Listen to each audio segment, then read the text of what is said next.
The movie begins with a gang of men with clown masks breaking into the bank where the mob has a large portion of their money stashed. It begins with 5 clowns, each getting a cut of the spoils. They suggest that a 6th member of the gang, nicknamed the Joker, who did the planning, but sat out the robbery, doesn't deserve a cut. As the robbery goes on, the clowns begin to kill each other in order to get a larger cut, until a school bus crashes through the wall of the bank, killing another clown. A mob bank manager, who was himself shot with an automatic weapon after he tried to take out the clowns with a shotgun, tells the remaining clown that he doesn't know who he is dealing with. The clown kneels down and tells the banker, "I believe whatever doesn't kill you simply makes you, stranger." Then removes his mask to reveal that he himself is the Joker. Joker puts a grenade into the banker's mouth and boards the bus, leaving a cord attached to the pin. The bus pulls out with all of the bank's cash and the pin pops out. It is just a gas grenade. The Joker joins a long line of school buses leaving the scene as the police arrive. Gotham is then seen at night with criminals afraid to commit crimes under the watchful sign of the bat signal projected onto the clouds. We see Lieutenant James Gordon manning the bat signal, waiting for Batman with Detective Ana Ramirez, who asks if he's coming. Gordon explains that it is okay if he is not, hoping that he is busy elsewhere. He asks about Ramirez's mother, who's in the hospital. Meanwhile, in a parking garage, the Scarecrow, still at large after escaping Arkham Asylum, is negotiating with the Russian mob members, led by the Chechen, over the sale of some of his fear-inducing drugs. The sale is interrupted when some of Gotham's citizens dressed as Batman wannabes begin shooting at the men. As he gasses one of the fake Batmen with his mind-altering drugs from his cuff, the Scarecrow notes that they are not the real Batman, because Batman would never use a gun. Suddenly the Batmobile/Tumbler crashes through a barricade and Scarecrow notes, "That's more like it." The Batmobile, pre-programmed to loiter and then intimidate, fires rockets into a nearby office, sending the remaining mobsters running. The real Batman arrives on the scene and bends the rifle barrel of one of the wannabe Batmen before knocking him out. The Chechen sends his Rottweilers to attack the Batman, and as Batman saves them he takes the dogs out after being badly bitten in the arm. The Scarecrow attempts to flee in a white van, but Batman jumps onto the van and begins cutting into the side with his device called the Mangler. Scarecrow swerves into a support which sends Batman to the ground. As Scarecrow gets away down a spiraling passageway, Batman leaps onto the roof of his van, smashing it to a halt. He leaves the fake Batman and the Scarecrow along with some of the mobsters tied up together for the police to eventually round up.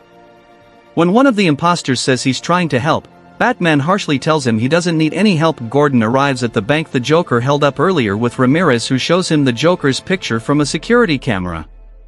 Batman arrives to inspect the scene, noting that they have irradiated the drug money to make it easier to trace.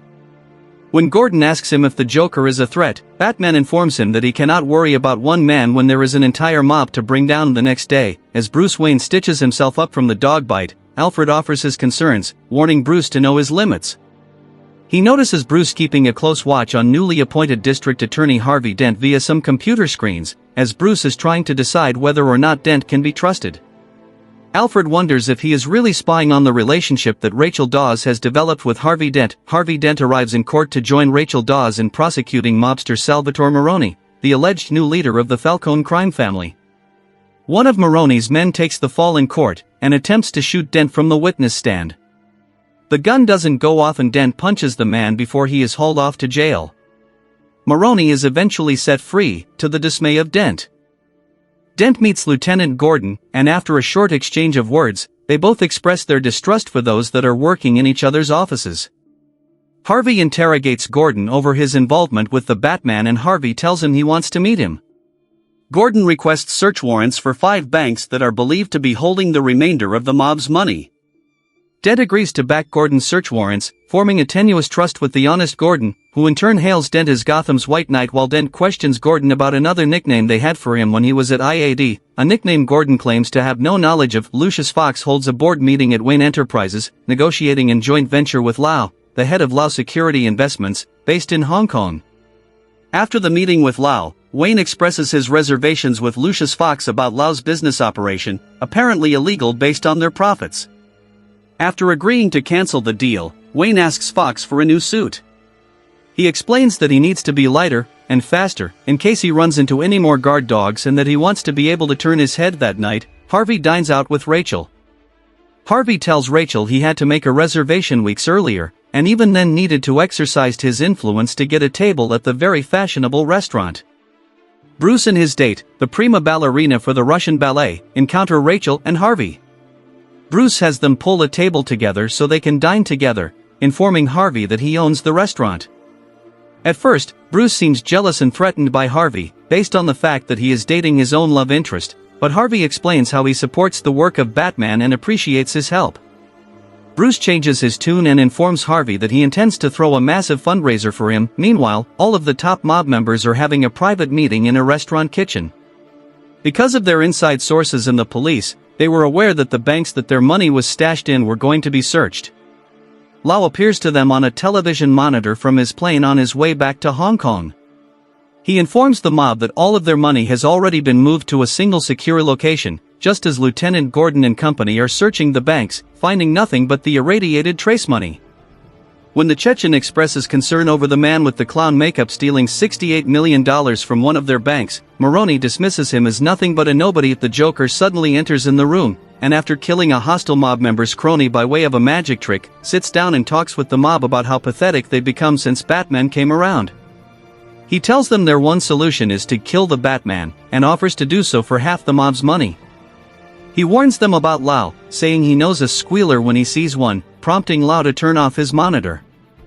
The mob laughs, and as one of the mobsters, Gamble, rises from his seat and threatens the Joker opens his coat, exposing grenades. Gamble tells the Joker that he's putting a price out on his head. The Joker tells the mob that when they plan to take things a little more seriously, give him a call, and presents them with his card, a Joker playing card. And with that, he exits.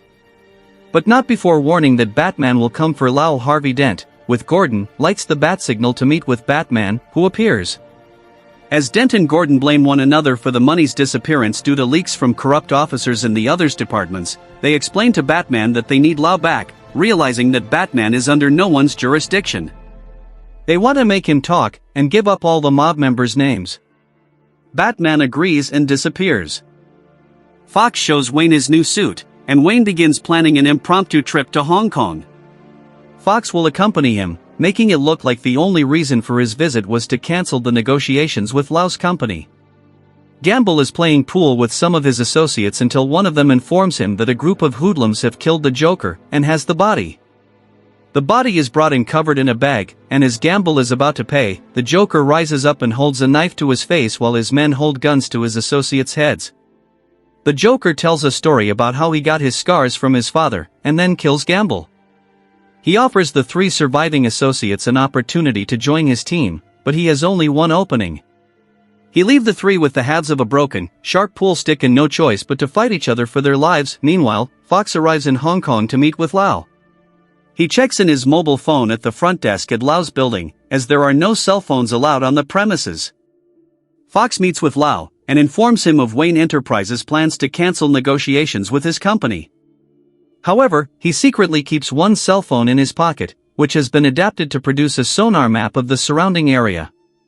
Upon leaving the building, he does not pick up the phone he dropped off, and he produces the map of the building to Bruce Wayne. That night, the phone that Fox left at the front desk emits a high frequency that shuts down all power in the building. Batman crashes in through a window in Lau's office, and after a vicious fight with some of his guards, grabs Lau and escapes by sending a balloon attached to a cable to a plane he has chartered flying over Lau's building. Back in Gotham, Lau is interrogated by Rachel with Dent and Gordon looking on. Rachel presses him to give them the money Lau has taken, but Lau will not give in. After she threatens to have him moved to the county lockup, Lau tells her that he can give them the names of the mobsters and their pooled investments. Dent then realizes that they will have the leverage they need in a RICO case of conspiracy to link all of the mob members together. Gordon decides to keep Lau in his holding cell at the major case unit building, and Lau agrees to cooperate with the police and give the names of the mob members. Gordon appears at Maroni's restaurant as the police rush in to arrest all of the mob members in attendance. As all of the mob members that Lau informed the police are rounded up for arraignment, Judge Janet Cirillo finds a Joker card in the middle of the stack of conviction papers. Dent gives a televised impromptu interview denying Batman's involvement while expressing gratitude for the police work in bringing the mob members to justice. Dent, Gordon, and Commissioner Loeb meet with the mayor to tell him that Dent's rash indictment of the mob members will give the mayor clean streets for 18 months. The mayor informs Dent that his brash actions will bring down the full might of Gotham's underworld and corrupt citizens solely upon him. When the mayor asks if Dent is ready to be the city's target, the dead body of a Batman wannabe hanging by a noose slams against the mayor's window dressed up in a Batman suit, with makeup on his face like the Joker's, complete with the sides of the mouth sliced into a grin and with a Joker card pinned to him reading, "Will the real Batman please stand up?" Bruce and Alfred watch on as a videotape is played on the news of the Joker tormenting the wannabe before killing him. He then promises that until Batman takes off his mask and shows everyone who he really is, people will die every day. As Harvey Dent's fundraiser at Wayne's penthouse gets underway, Rachel and a nervous Dent arrive and mingle. Wayne arrives with 3 models via helicopter and seeks out Harvey, whom he applauds and throws his full support behind, claiming, "I believe in Harvey Dent." Minutes later, Rachel meets with Bruce on the balcony, upset that Bruce is making fun at Dent, but Bruce tells her that he truly believes in Harvey and that he could be the White Knight that will allow him to hang up his mantle as Batman so they can be together. Dent joins them to thank Bruce and retrieve Rachel. Meanwhile, Gordon discovers that there are 3 traces of DNA on the Joker card, from Commissioner Loeb, Harvey Dent, and Judge Cirillo, the judge that is trying all of the mob members, and found the card among the paperwork. Gordon takes this as a threat on their lives, and begins preparations to protect them. In the case of the judge and Commissioner Loeb, however, this fails. The judge's car blows up when the police arrive to take her into protective custody, and Commissioner Loeb dies of severe poisoning from his liquor bottle before Gordon can stop him from drinking. Dent takes Rachel aside to ask her to marry him, but she is torn and cannot give him an answer. Bruce subdues Dent and locks him in a closet while Rachel watches in shock. Bruce tells Rachel that they, the Joker and his goons, have come for Harvey and to stay hidden from sight. The Joker and his goons burst in, telling the guests that they are tonight's entertainment. The Joker scans the room seeking out Harvey Dent when Rachel steps forward. He grabs her and pulls a knife on her, telling her a different version of the story about how he got his scars, claiming that his wife was scarred by loan sharks and that he took a razor to himself to make her smile, but that she left him over it. Rachel kicks him away and he comes after her, saying that he likes that little fight in her, when Batman shows up and sends him reeling.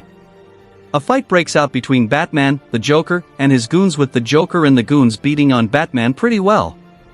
When Batman gains the upper hand, he sees the Joker holding a gun at Rachel's head as he dangles her out of a shot-out window. Batman demands he let her go, to which the Joker replies, "Very poor choice of words," and lets her fall. Batman dives out the window and saves her using his cape to slow their fall as they crash into the roof of a car on the street.